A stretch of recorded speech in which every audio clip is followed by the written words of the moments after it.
Good morning, students.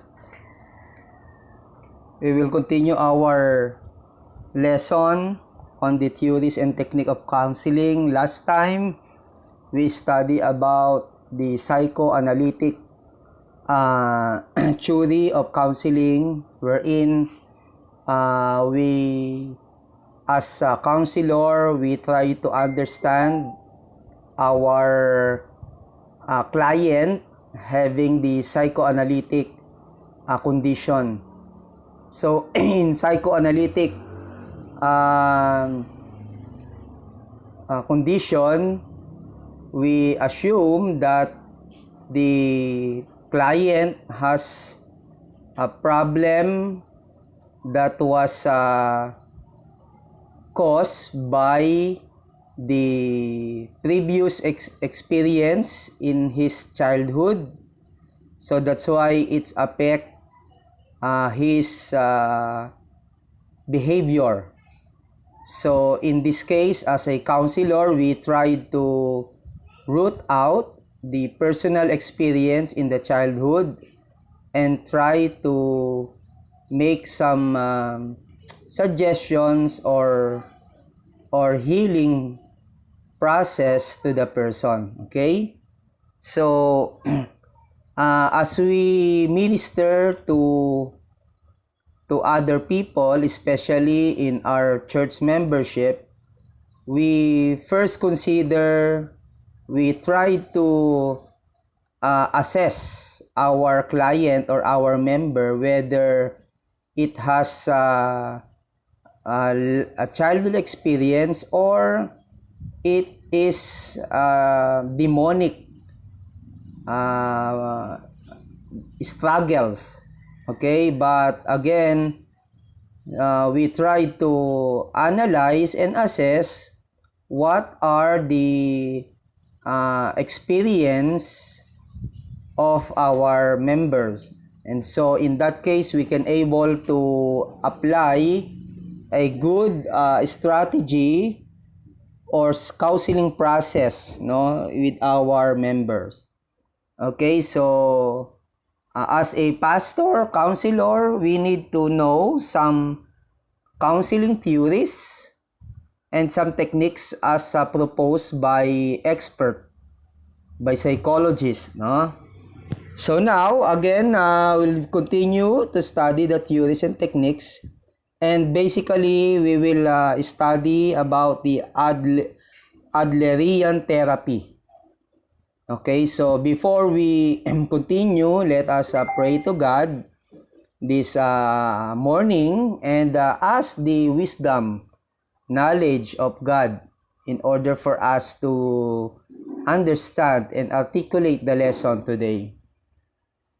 Let us pray. Our Heavenly Father, we praise you, Lord, and we glorify you. Thank you, Lord God, for this wonderful day that you have given to us. Thank you, Lord, also for protecting us from the previous typhoon. And only few were affected. And we here in the Rizal area were being protected and spared from the effect of the typhoon. So Father, today we want to praise you and we glorify you.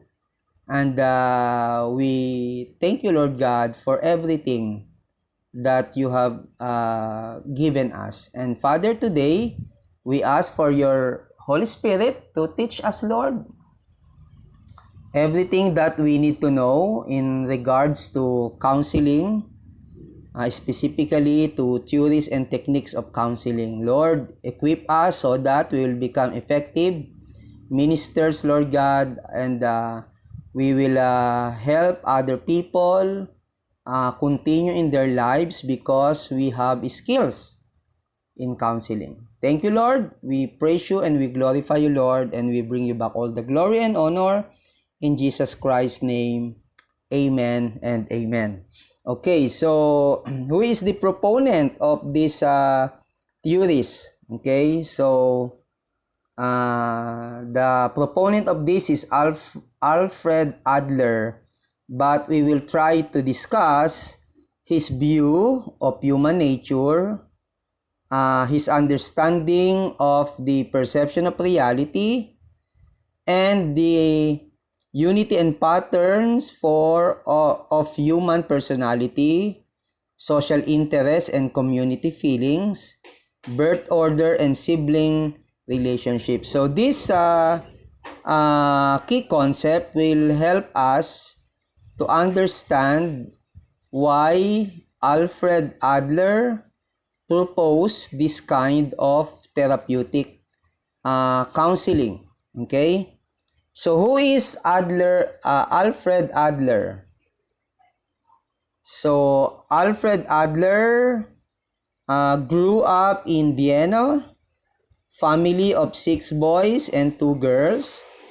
His young brother died at a very young age in the bed next to Alfred. Adler's early childhood was not a happy time. He was sickly and very much aware of death. At age 4, he almost died of pneumonia. He heard the doctor tell his father that Alfred is lost. Adler associated this time with his decision to become a physician. Because he was ill so much during the first few years of his life, Adler was pampered by his mother. He developed a trusting relationship with his father, but not feel very close to his mother. He was extremely jealous of his older brother, okay, Sigmund, which led to a strained relationship between the two during childhood and adolescence. When we consider Adler's strained relationship with Sigmund Freud, one cannot help but suspect that patterns from his early family constellation were repeated in this relationship with Freud. Okay, so his childhood experience helped him in his development of his theories, counseling theories. So for him, understanding human nature was the first major psychology, okay,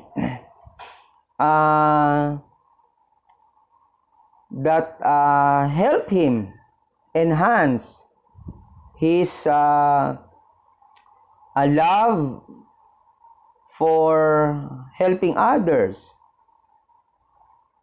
So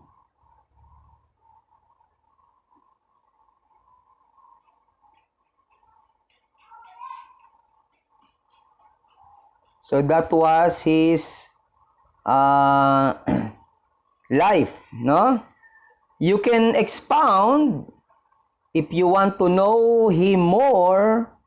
You can see Edward Hoffman, okay, for his excellent biography of Adler. The title of the book is The Drive for Self. So you can expound the knowledge and information about who Adler is. Okay, so but the Adlerian therapy was introduced by Alfred Adler.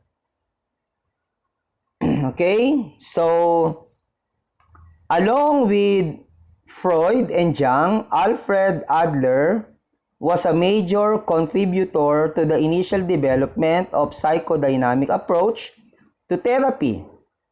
After 8 to 10 years of collaboration, Sigmund Freud and Alfred Adler parted company, with Freud taking the position that Adler was a heretic who had deserted him.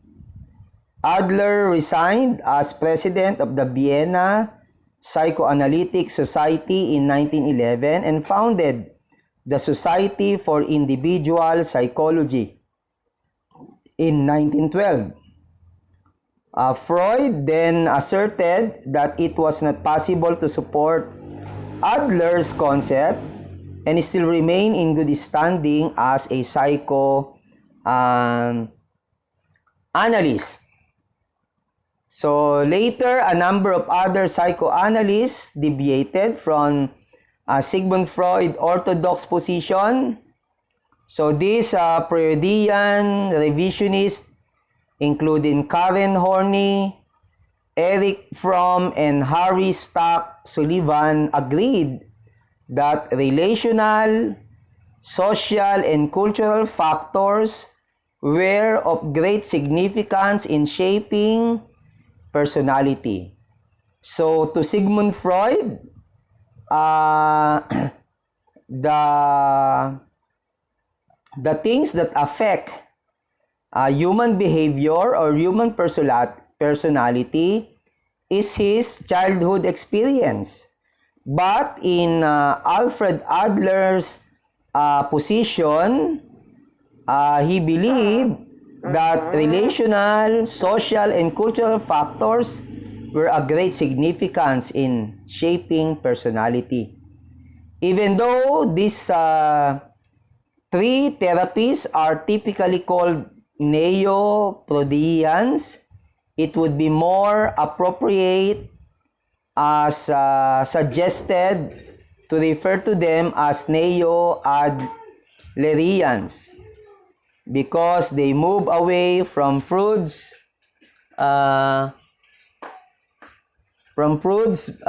biology, okay, from Freud's biological and deterministic point of view and toward Adler's social, psychological, and teleological, or what we call goal-oriented view of human nature.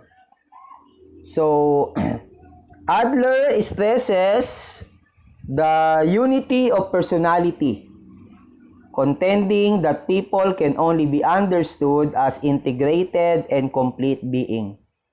So here, Adler believed that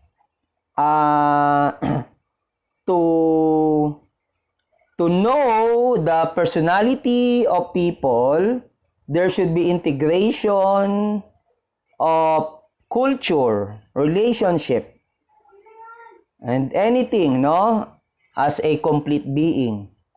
So this view also espouses the purposeful nature of behavior, emphasizing that where we have come from is not as important as where we are striving to go. Adler saw humans as both the creators and the creations of their own lives. Okay, so here, the present condition of people can help him to become good person, no? So this means that is people develop a unique styles of living that is both a movement toward and an expression of their selected goals. In this sense, we create ourselves rather than merely being shaped by our childhood experiences. So again, here we can notice the difference between Sigmund Freud, psychoanalytic therapy, and Adler's therapy, wherein Adler's believed that everyone can change their behavior in the context of their society.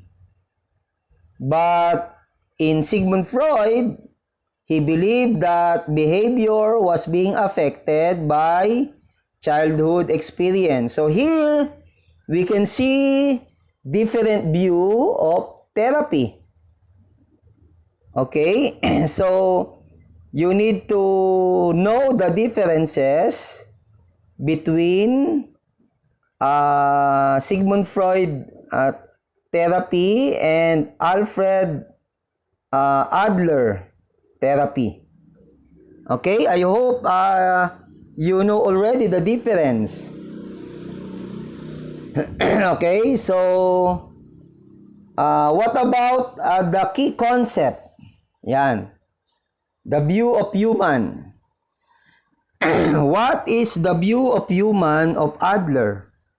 So Adler abandoned Freud's basic theories because he believed Freud was excessively narrow in his emphasis on biological and instinctual determination.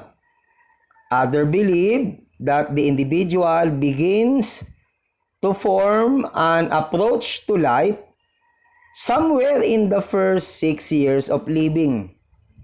He focused on the person's past as perceived in the present and how an individual interpretation of early events continues to influence that person's present behavior. So according to Adler, humans are motivated primarily by social relatedness rather than by sexual urge. Okay, notice the emphasis. It is primarily motivated by social relatedness. So behavior is purposeful and goal-directed, and consciousness more than unconsciousness in the focus of therapy. So what does this mean? It means that if somebody has a problem, we can guide them by understanding the society, the community, the culture where he lives, no? Where he lives. So in addition, Adler stressed choice and responsibility. Meaning in life and the striving for success, completion and perfection, no, we need to choose. We need to be responsible. Our action is based, or our success is based on what we did. What is our choice? According to Adler. So Adler and Freud created very different theories. Even though both men grew up in the same city, in the same era, and were educated as physicians at the same university, their individual and distinct childhood experience, their personal struggles, and the population with whom they work were key factors in the development of their particular view of human. So again, you can see here that from the perspective of Adlerian, human behavior is not determined solely by heredity and environment. Instead, we have the capacity to interpret, influence, and create events. So we have the power. So while we are doing counseling, if we are using the Adlerian therapy, we are empowering, we are guiding, we are presenting different actions that they need to think, and they need to decide, and they need to act. So Adler asserted that genetics and heredity are not as important as what we choose to do with the abilities and limitations we possess. Although Adlerian reject a deterministic stance, they do not go to the other extreme and maintain the individuals can become whatever they want to be. Adlerian recognized the biological and environmental condition limit our capacity to choose and to create. So in addition, Adlerians put the focus on re-educating individuals and reshaping society. So, what is the distinction of Adlerian? It focuses on the education and reshaping of individual. Okay? So, in other words, we are changing the minds and we are changing the mode of thinking of other people. Okay? So, Adler was the forerunner of a subjective approach to psychology that focused on internal determination of behavior such as values, beliefs, attitudes, goals, interests, and the individual perceptions of reality. So Adler also was a pioneer of an approach that is holistic, social, goal-oriented, systematic, and humanistic. So he is also the first systematic therapist. He maintained that it is essential to understand people within the systems in which they live. So again, Adler is very good therapist, as my evaluation. Okay, he has the concept that we can understand individual people, okay, by knowing the culture and values that the individuals are giving importance. So in that case, as a counselor like us or a pastor counselor, we can able to help them by teaching them the truth, okay, or even the biblical truth, so they can act based on their decision. Okay, so the next one is subjective perception. What is this? Subjective perception. Adlerians attempts to view the world from the client's subjective frame of reference. No, an orientation described as phenomenological. What is this? This means that paying attention to the individual way in which people perceive the world. So, every one of us has individual perception of the world. So, this is what he called subjective reality. So, it includes the individual's perception, thoughts, feelings, values, belief, conviction, and conclusion. Behavior is understood from the vantage point of this subjective perception.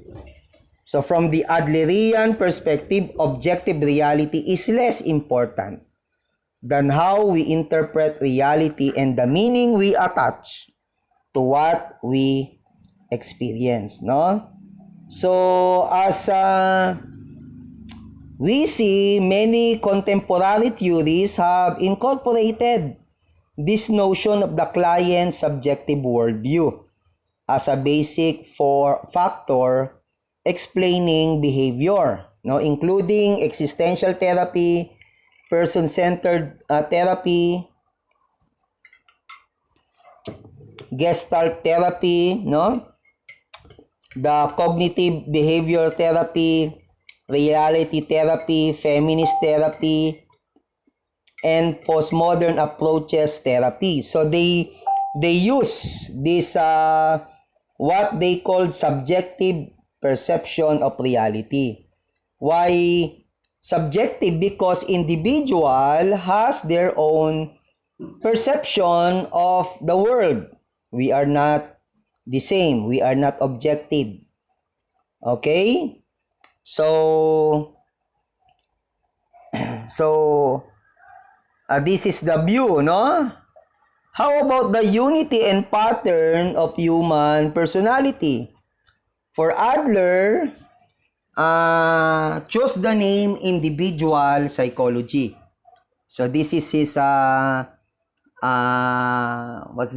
distinction, individual psychology, for his theoretical approach because he wanted to avoid reductionism. So Adler emphasized the unity and indivisibility of the person and stressed understanding the whole person in context of his or her life.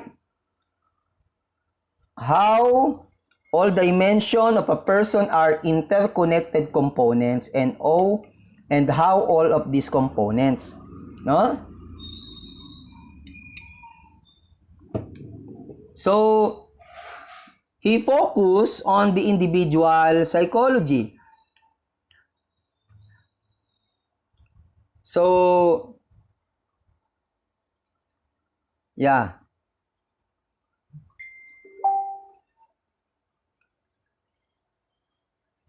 Okay, let's go back, no? So according to Adler, he used the concept of holistic, no? Holistic concept. It means the whole body, the whole personality, the mind, the heart, no? The hand. So this holistic concept implies that we cannot be understood in part. Rather, all aspects of ourselves must be understood in relationship. The focus is on understanding whole person within their socially embedded context of family, culture, school, and work.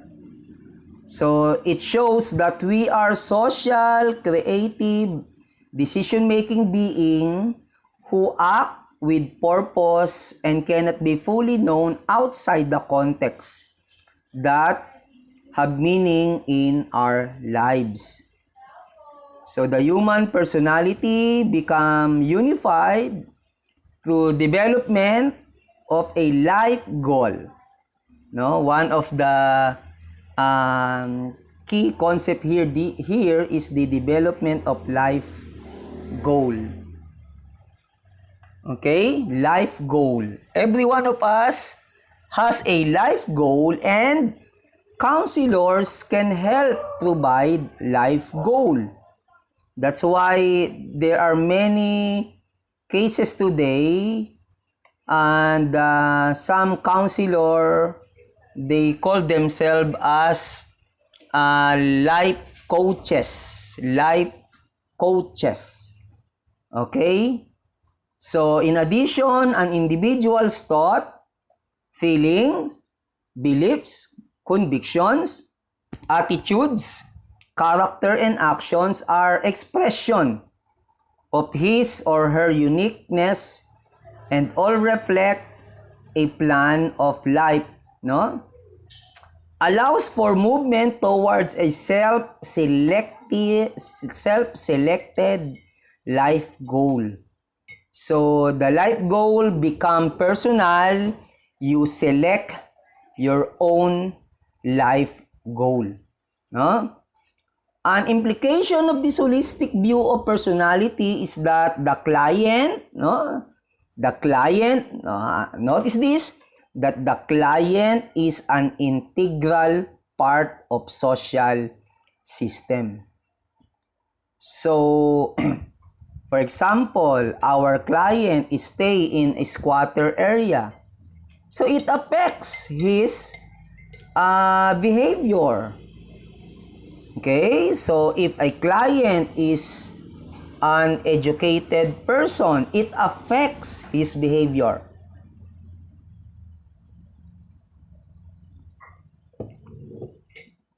Okay? So this is the approach or the concept of holisticity that individual need to assess based on what he believe and what are the community or society where he or she belongs. Okay? So, next one. The behavior as a purposeful and goal-oriented. No? This is under with the unity and patterns of human personality. So for Adler's, individual psychology assumes that all human behavior has a purpose. The concept of the purposeful nature of behavior is perhaps the cornerstone of Adler's theory. Adler's replaced deterministic explanations with teleological or what they called purposive, goal-oriented ones. A basic assumptions of individual psychology is that we can only think, feel, and act in relation to our goal. We can be fully understood only in light of knowing the purpose and goals toward which we are striving. So, for example, some people tries to become rich because they are poor. So, their goal is to become rich. So, what they are going to do as a result of their behavior, they will try to do bad things in order to become rich. So because individual has their own purpose and goal, so they behave according to their purpose and goal. Huh? So although Adlerians are interested in the future, they do not minimize the importance of past influence. They assume that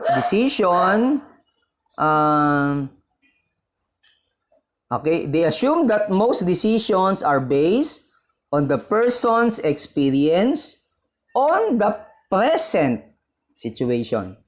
Okay? Notice this, I underlined. And on the direction in which the person is moving, with the latter being the most important. They look for continuity by paying attention to themes running through a person's life. Okay? So that is behavior as purposeful and goal-oriented. Okay? So, another thing we can consider under the unity and patterns of human personality is the striving for significance and superiority. No? So, they behave because they are striving for significance and superiority. Adler stressed that the recognition of inferiority feelings and the consequent striving for perfection or mastery are innate. They are two sides of the same coin. So to understand human behavior, it is essential, no? It is essential to grasp the ideas of basic inferiority and compensation. From our earliest year, we recognize that we are helpless in many ways, which is characterized by feeling of inferiority. Okay? So again, this inferiority is not a negative factor in life. So according to Adler, the moment we experience inferiority, we are pulled by striving for superiority. So he maintained that the goal of success pulls people forward toward mastery and enable them to become obstacles. So the goal of superiority contributes to the development of human personality.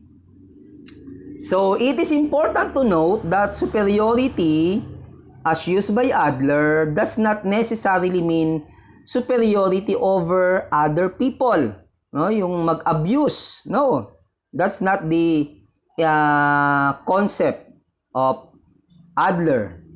Okay, rather it means moving from a perceived lower or minus position to a perceived better or plus position, no? Developing the self, getting the goals, no? So people cope with feelings of helplessness by striving for competence, mastery, and perfection.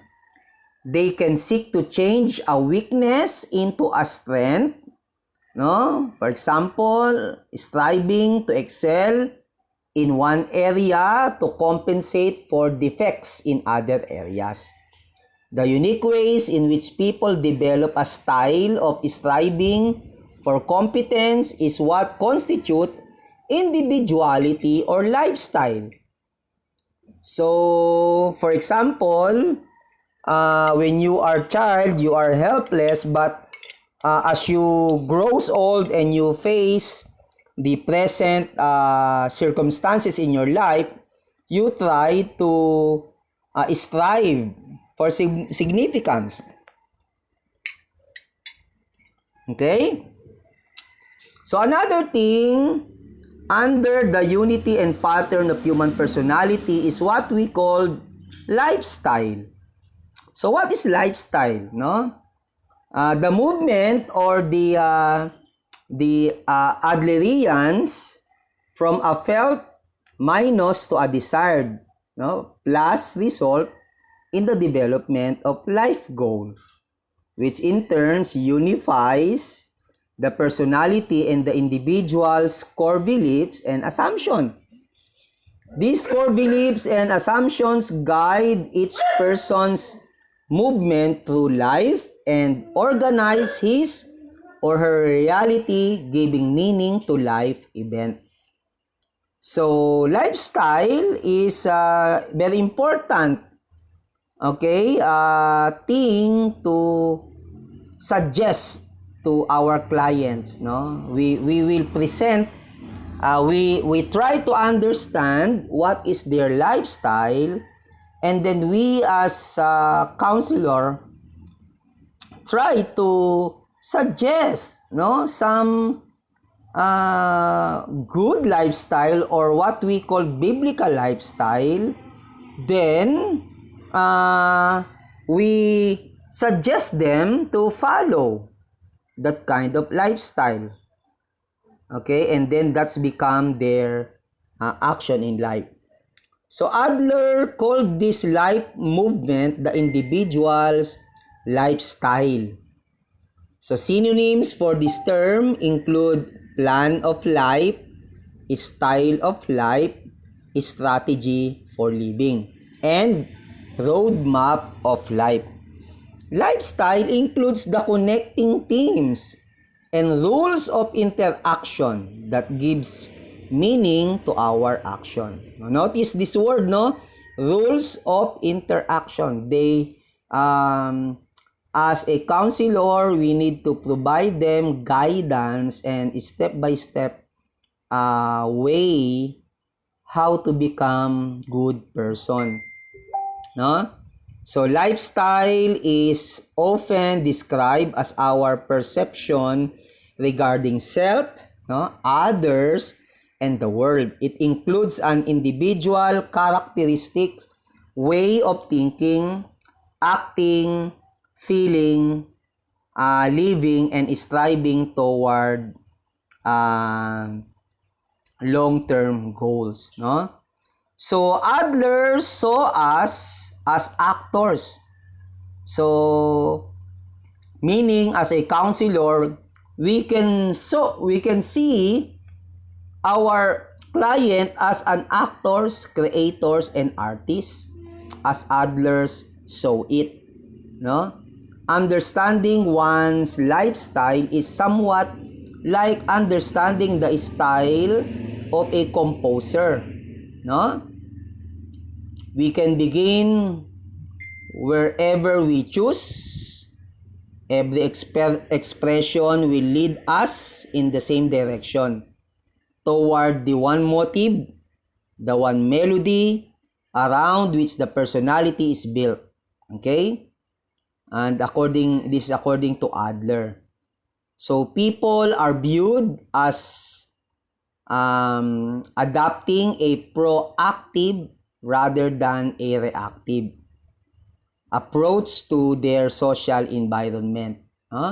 Although events in the environment influence the development of personality, such events are not the causes of what people become. Rather, it is our interpretation of these events that shape personality. So, faulty interpretations may lead to mistaken motion in our private logic, which will significantly influence present behavior. So once we become aware of the pattern and continuity of our lives, we are in a position to modify those faulty assumptions and make basic change. No? So we can reframe childhood experience and consciously create a new style of living. So, again, in counseling, it is important to understand life experience and then the culture. But, as counselor, we need to guide them, providing them a rule how they need to live life. So especially we as pastors, we try to make our people or congregations follow the will of God. So we are helping them become